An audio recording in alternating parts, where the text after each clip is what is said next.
देखिए, बिहार के मुख्यमंत्री नीतीश कुमार जी जो बातें कह रहे हैं कृषि के संबंध में या खेती के संबंध में, उनको ये पता होना चाहिए कि बिहार में आज जिस तरह की स्थिति या परिस्थिति का निर्माण सरकार के माध्यम से किया जा रहा है वो स्पष्ट रूप से दिखता है। 2005 के पहले भी कृषि और कृषि के कार्यों में जो बेहतरी का कार्य किए गए थे वह स्पष्ट रूप से दिखता था, लेकिन आज सिर्फ और सिर्फ जुमलेबाजी होते हैं, भ्रम की राजनीति होती है, उसके अलावा कुछ नहीं है।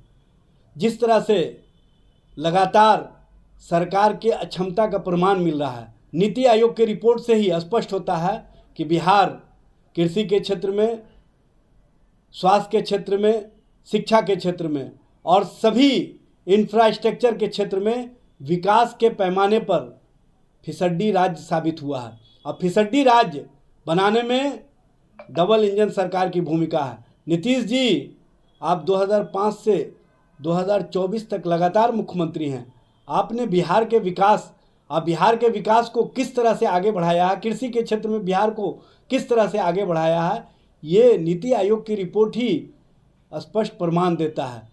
जो केंद्र सरकार आपके साथ सत्ता में भागीदार है, उसकी रिपोर्ट ही स्पष्ट करता है कि बिहार में विकास के कौन से कार्य हुए, बिहार में कृषि के कौन से कार्य हुए, बिहार में खेत और खेती के लिए, किसानों की भलाई के लिए कौन से कार्य किए गए हैं।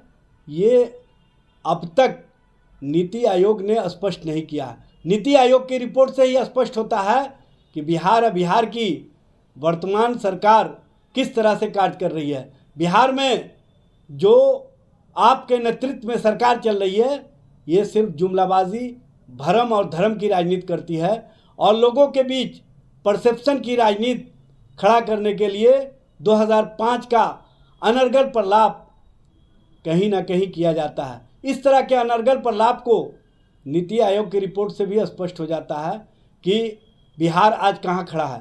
बिहार फिसड्डी राज्य की श्रेणी में है, कृषि के क्षेत्र में, स्वास्थ्य के क्षेत्र में, शिक्षा के क्षेत्र में और विकास के आयाम के मामले में। जिस तरह की स्थिति और परिस्थितियों का निर्माण डबल इंजन सरकार ने किया है, उसका प्रमाण केंद्र सरकार के नीति आयोग की रिपोर्ट से ही स्पष्ट हो जाता है।